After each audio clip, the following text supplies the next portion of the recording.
इस तरह से प्रकाश का परावर्तन होता है, उसी तरह क्या होता है प्रकाश का अपवर्तन। नहीं, और प्रकाश के अपवर्तन के लिए कितने माध्यम चाहिए? कम से कम 2 माध्यम।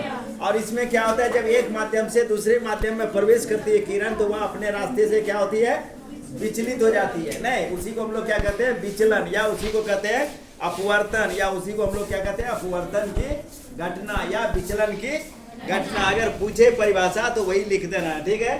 तो इसे में हम लोग क्या कहते हैं, प्रकाश का अपवर्तन किसे कहते हैं? जब प्रकाश की किरण एक माध्यम से नहीं दूसरे माध्यम में प्रवेश करती है तो वह अपने मूल रास्ते से क्या होती है, विचलित हो जाती है। उसे ही हम लोग क्या कहते हैं, प्रकाश के अपवर्तन या प्रकाश के अपवर्तन की घटना, या उसी को हम लोग क्या कहते हैं, विचलन, या उसी को हम लोग कहते हैं विचलन की घटना। ठीक है, ये हो गया। फिर जैसे प्रकाश के परावर्तन के 2 नियम है, उसी तरह अपवर्तन के भी कितने नियम है, 2 नियम है। उसमें हम लोग क्या किए हैं, एक विरल माध्यम लिए हैं और एक क्या लिए हैं, सघन माध्यम लिए हैं। और फिर हम लोग क्या लिए, विरल माध्यम। तो सघन माध्यम, विरल माध्यम में तुम्हारा वो जो है वो क्या है, आपतित किरण है, और उस पर हम लोग क्या डाले हैं, अभिलंब। तो इसमें क्या है कि आपतित किरण, अपवर्तित किरण और अभिलंब तीनों क्या होते हैं, एक ही बिंदु पर होते हैं। और अभिलंब और आपतित किरण के बीच बने कोण को हम लोग क्या कहते हैं, आपतन कोण कहते हैं। और जब सघन माध्यम में जैसे किरण प्रवेश करेगी वह अपने अभिलंब की ओर क्या होगी, मुड़ जाएगी। और जैसे सघन माध्यम से विरल माध्यम में पुनः किरण प्रवेश करेगी तो वह अभिलंब से क्या होगी, दूर भाग जाएगी। और जैसे ये फिर सघन से विरल में आ गई, यानी मान के चलो यहाँ हवा, यहाँ द्रव और फिर हवा, तो जैसे ये हवा से फिर हवा में किरण आ गई, इसको हम लोग क्या कहते हैं, निर्गत किरण, यानी निकले हुए किरण को। नहीं कि जिस माध्यम में थी उसी माध्यम में पुनः किरण क्या हो गई, आ गई, इसलिए उसको हम लोग क्या कहते हैं, निर्गत किरण। या इसके लिए हम लोग क्या लेते हैं, एक आयताकार एक कांच का टुकड़ा लेते हैं, उसमें है ना स्लैब, और उसमें हम लोग प्रवेश कराते हैं और फिर उससे किरण को हम लोग कहाँ करते हैं, बाहर कर देते हैं। तो बाहर भी हवा, फिर क्या हो गया तुम्हारा कांच, और फिर क्या हुआ तुम्हारा हवा।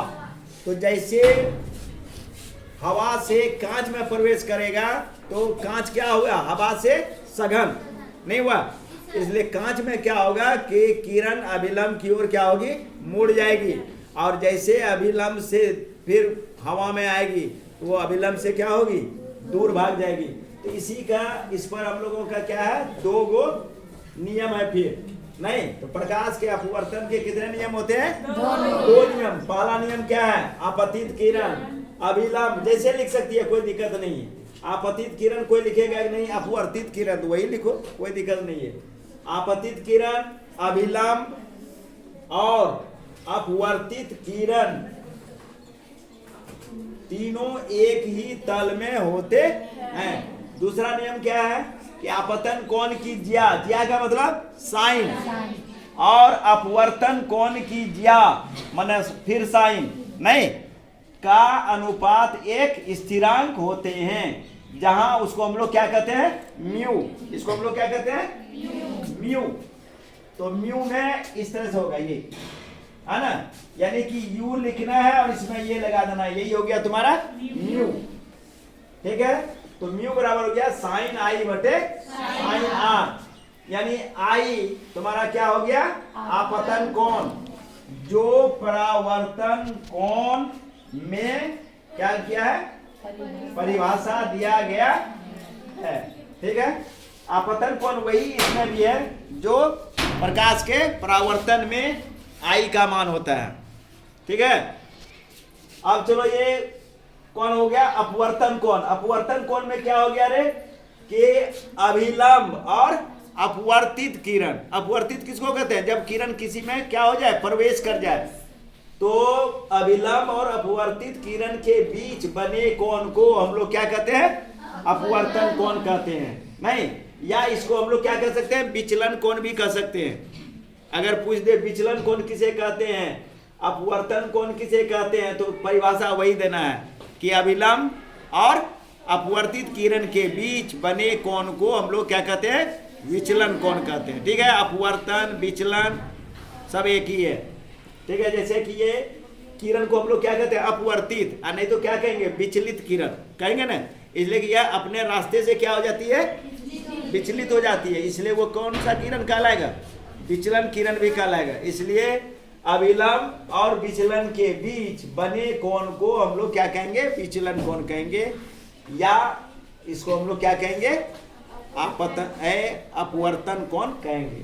ठीक है, तो निर्गत कोण एक तो इसमें आ जाता है, कौन सी तुम्हारा, निर्गत कोण। इसी में तुम्हारा ये अपवर्तन कोण आ गया है कि अभिलंब और अपवर्तित किरण के बीच बने कोण को हम लोग क्या कहेंगे, अपवर्तन कोण कहेंगे, या इसी को हम लोग क्या कर सकते हैं, या इसी को हम लोग क्या कहेंगे, विचलन कोण।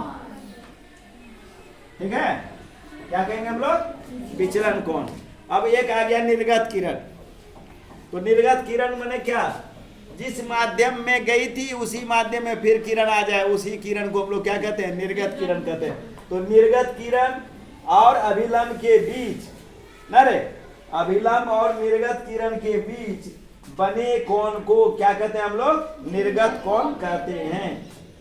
अपवर्तन कोण के दूसरे नियम को किस नियम से, स्नेल के नियम से जाना जाता है। यही है तुम्हारा अपवर्तन के नियम और अपवर्तन की घटना, विचलन की घटना।